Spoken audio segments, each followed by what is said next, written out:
What? Are you serious? Wow. Grab a Bible. Hurry. What? Yes. Zechariah chapter 14. Get a cup of coffee if you have one, or tea. And let me share with you something. There's some powerful information. First of all, seismologists studying fault lines around the world have discovered something. Look at this. I want to thank Reverend Gary. I want to thank Troy. I want to thank Stephen of Oklahoma and several others. But this is very good information. Mount of Olives. There is an earthquake fault line that goes directly under the Mount of Olives. Get this. Scientists have discovered that one of the largest tectonic plate fault lines on the earth is in the area of the Jordan Valley. After an extensive study, it was discovered that there was a large fracture in the earth running right through the middle of the Mount of Olives from east to west. Well, listen to what the Bible says in Zechariah 14.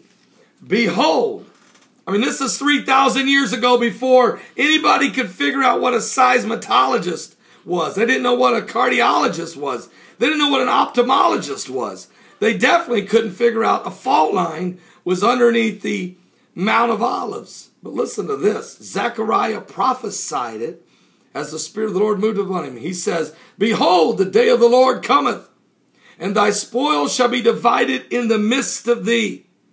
For I will gather all nations against Jerusalem to battle, and the city shall be taken.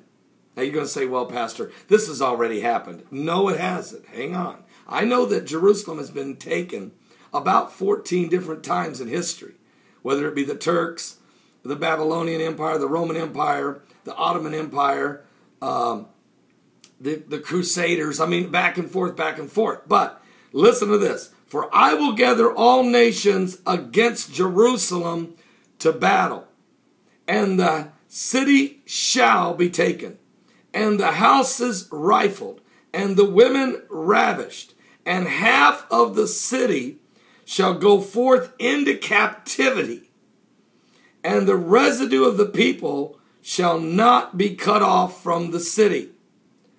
Then shall the Lord go forth and fight against those nations as when he fought in the day of battle. And you can read about Jesus' references to this in Matthew 24, verse 28. Also read in Revelation chapter 19, verse 17. Listen to this. And his feet, talk about God, Jesus' feet shall stand. The Lord his feet shall stand in that day upon the Mount of Olives, which is before Jerusalem on the east.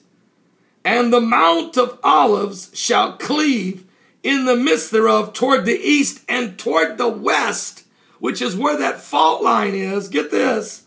And there shall be a very great valley, and half of the mountain and shall remove toward the north, and half of it toward the south. There is going to be a massive earthquake splitting the Mount of Olives in half. That has not happened yet. And it's the direct result of the Lord return, standing on the Mount of Olives, splitting the mountain in half, and defeating the enemies who have come against the city of Jerusalem.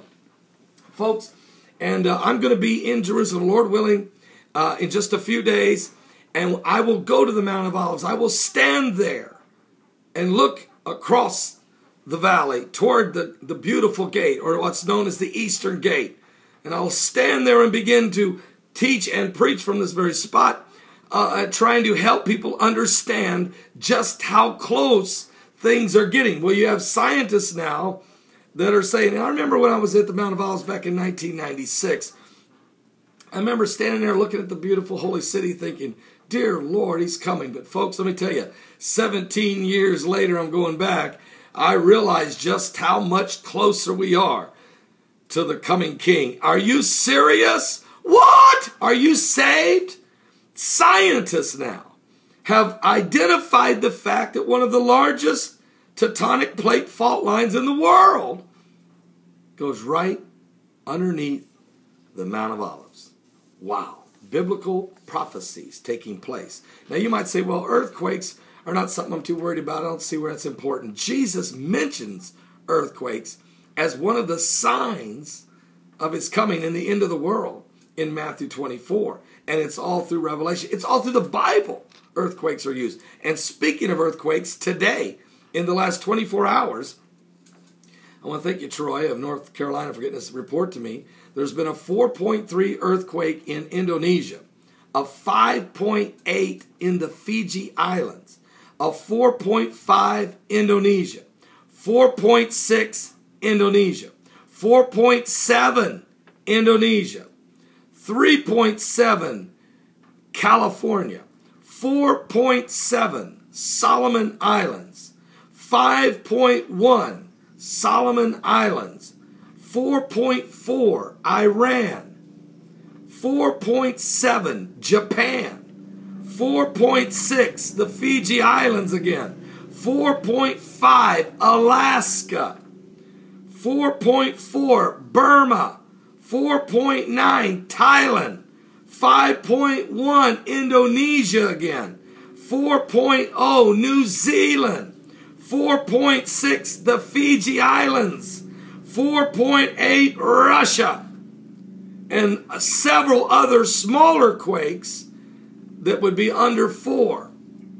There's unbelievable activity today, and Jesus said there would be wars and rumors of wars.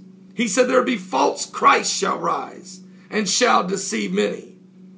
And ye shall hear of wars and rumors of wars. See that you be not troubled, for all these things must come to pass, but the end is not yet.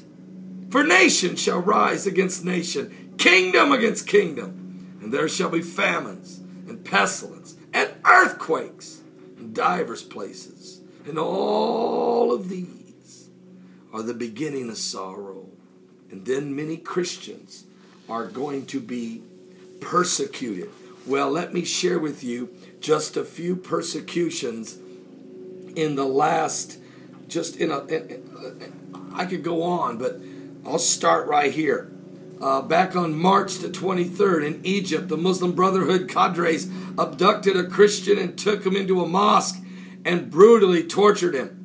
In Somalia, a Christian convert was jailed and tortured for leaving Islam on March 23rd. On March 24th, in Ohio, America, a man carrying a Quran, a Muslim convert, walked into a church service with a Quran and gunned down his Christian father while praising Allah in a Christian church in Ohio. Also, on March 26th, there were some militias that attacked a Christian village, hacking and shooting 36 people to death in Nigeria. Also in Nigeria, on March 28th, 9 Christians are machine gunned during a Muslim raid in their village. On March 31st, Muslim nomads in Nigeria attacked a Christian village, butchering 19 people, including women and children.